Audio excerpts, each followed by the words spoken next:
Hola a todos. En este video quisiera hacer una reflexión sobre algunas diferencias sustanciales que hay entre Javier Milei, Donald Trump y Friedrich Merz, el futuro canciller de Alemania. ¿Y en qué se diferencian estos tres líderes que se consideran conservadores, que se consideran liberales? Pero en particular hay un elemento que veremos al final del vídeo para poder comprender la esencia que divide estas tres figuras políticas. Antes de seguir con el vídeo, dame tu like, suscríbete al canal, encienda la campanita.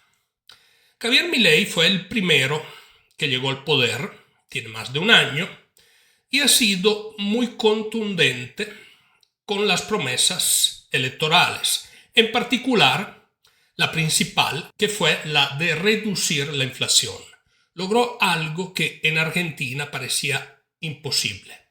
Su trabajo no ha terminado, pero alcanzó ese logro por medio de un recorte importante del gasto del Estado. Recordémonos que el gasto del Estado, cuando no está cubierto por los impuestos que las empresas y los ciudadanos aportan, tiene que ser cubierto con deuda. Y de todos modos, esa deuda genera un aumento de la oferta de moneda en circulación, la cual es el principal causante de la inflación. Javier Milei ha sido muy contundente y ha sido muy coherente con sus promesas electorales.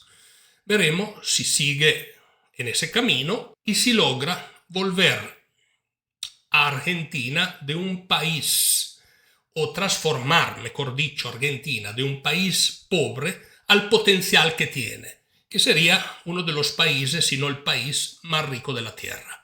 Yo considero que la lucha de Javier Milei es en contra de los diferentes políticos o grupos políticos que están en ese país. En fin de cuentas, a la mayoría de políticos de carrera les interesa mantener su posición de poder y para lograr esa posición de poder utilizan el gasto público como instrumento o como dádiva a los electores para tenerlos enganchados.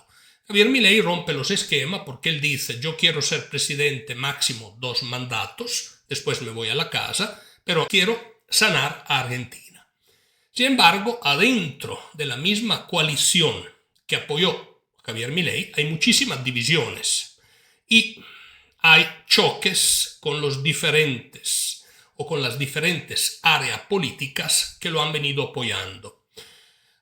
Obviamente, al momento no ha podido cumplir con todas sus promesas. Hay muchas leyes que tiene todavía que derogar, hay muchos cambios que tiene que implementar en Argentina. Sin embargo, la posición de Javier Milei no es fácil y lo que ha logrado y lo que va a lograr en los próximos años se deberá sobre todo al esfuerzo y a su carácter, que es particularmente combativo y es un tipo que no se rinde. Honor a Javier Milei porque ha dado una enseñanza además a todos los políticos del mundo. Después llega Donald Trump. Donald Trump hace un sinnúmero de promesas electorales a su base electoral y además hay una característica importante o hay un hecho importante que subrayar. Hay una alianza natural entre Trump y Milei. Hay un vínculo natural. Trump admira el concepto de la motosierra, por eso Trump instituye Doge, al inicio era liderado por Vivek Ramaswamy y Elon Musk. Después Vivek Ramaswamy se retiró y es Elon Musk que está llevando adelante las batallas de Doge. ¿Logrará Donald Trump los objetivos de recorte que ha hecho Milei hasta ahora en Argentina? Bueno, Doge es sin duda un muy buen comienzo. Sin embargo, hay que reconocer que para que Donald Trump logre sanar el problema del gasto público de Estados Unidos y del aumento sin freno de su deuda, deberá recortar el Estado. Ha habido unos encontronazos entre Elon Musk y otros políticos del team de Donald Trump. ¿Por qué? Porque los políticos dicen que quieren hacer los recortes, pero en la realidad muchas veces no lo quieren porque por medio de los recortes pierden en parte de su poder electoral con los electores.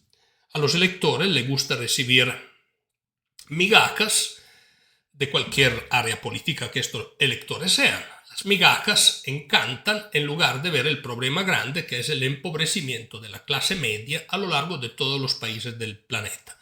Sin embargo, Donald Trump tiene una característica extraordinaria. Es alguien que cumple con sus promesas. De hecho, quedó a la presidencia y empezó un sinnúmero de orden ejecutiva, firmó estas órdenes ejecutivas y está cumpliendo con todo lo que ha prometido. Eso es muy inusual. Normalmente los políticos prometen algo y hacen lo contrario. En el caso de estos dos presidentes, Milei y Trump, vemos que son guiados hasta el momento de bastante coherencia. Son coherentes con sus promesas. Los electores los han votado y ellos hacen lo que los electores esperan de ellos. Ahora bien, en Alemania hubo a lo largo de los últimos 70 años una alianza espúrea entre las fuerzas conservadoras y las fuerzas de izquierda. ¿Por qué espúrea?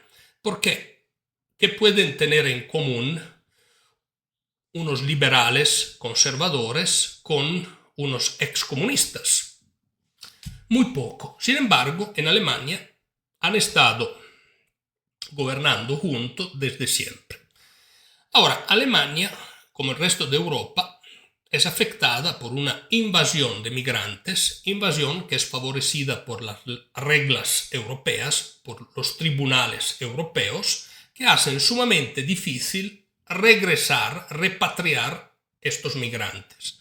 Giorgia Meloni sabe algo de esa historia porque tiene que enfrentarse con el sistema judicial italiano constantemente, que le hace una, si me permiten el término, una especie de guerra o de guerrilla con tal de que ella no logre sus objetivos. Lo mismo pasa en los otros países de Europa y encima de esta cadena son las leyes europeas que al final limitan mucho la libertad de acción de los diferentes primeros ministros de ese continente.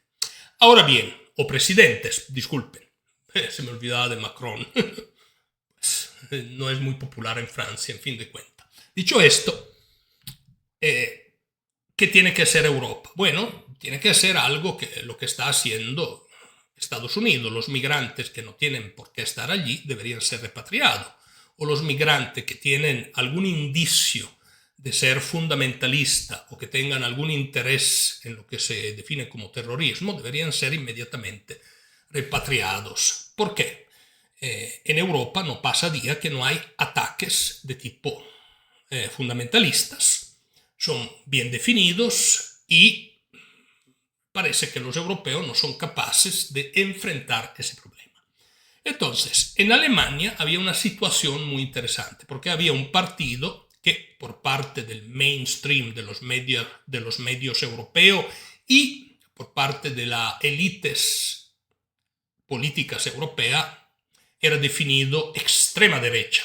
En fin de cuentas, las posiciones de Alternative for Deutschland, que es un partido liderado por una mujer, casada con otra mujer, que tienen una hija, que no representan absolutamente nada de extrema derecha, era y es la de repatriar los migrantes, de tener un control en la frontera y desvincularse del Pacto Verde y de una serie de regulamentaciones europeas que están afectando la economía. Bueno, Friedrich Merz, que representa la oligarquía dominante europea, empieza un discurso muy parecido al de Alternative for Deutschland, pero va a gobernar con los socialistas y no entiendo bien si tendrá algún apoyo externo en el Parlamento por los verdes que representan socialistas y sobre todo los verdes representan la extrema izquierda. Entonces hemos visto que Friedrich Merz está cambiando su discurso sobre la repatriación de migrantes.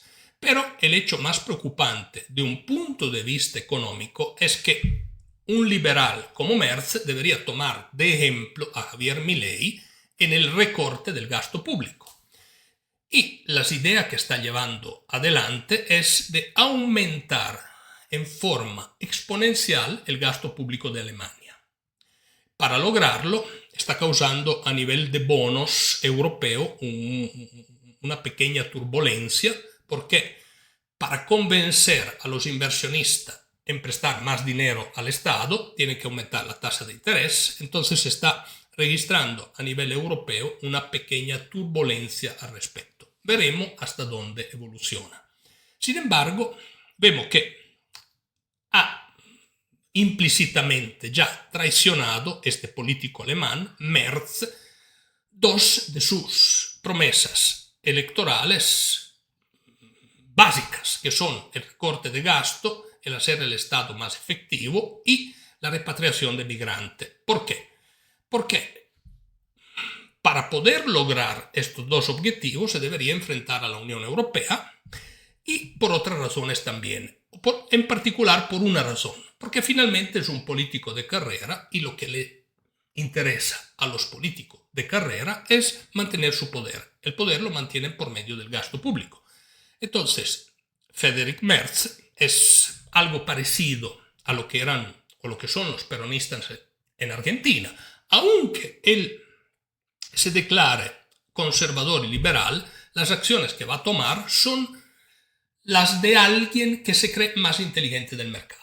Entonces el Estado, por medio de sus subsidios, por medio de sus ayudas o por medio de un gasto descontrolado, es más inteligente del mismo mercado. ¿Qué debería ser Merz? Bueno, Merz debería desvincular a Alemania y ayudar para que Europa se desvincule de todas las regulamentaciones que son las causantes del declino económico europeo. Y lo hemos visto en muchos vídeos. ¿Cuáles son estas regulamentaciones? Bueno, Pacto Verde, Agenda 2050, todas esas ideas que llevan a una sobreregulamentación del continente y una pérdida de competitividad. Entonces hay entre estos tres políticos unas diferencias fundamentales. Los primeros dos son coherentes. Cuando llegamos a Merz estamos al frente de posiciones que son muy incoherentes. ¿Por qué? Porque es el político típico que le promete algo a sus electores, después hace otra cosa. ¿Cuál es la otra cosa? Bueno, seguir en el mismo rumbo en el cual estaba Europa, con un agravante, un aumento exponencial del gasto militar, que va a causar, obviamente, un aumento de la base monetaria y más inflación. Pero veremos qué pasa en Alemania, veremos cómo terminará siendo el gobierno de Merz, del nuevo canciller, y haremos más comentarios sobre este país del norte de Europa. Mientras tanto, muchas gracias y los veo en mi próxima análisis.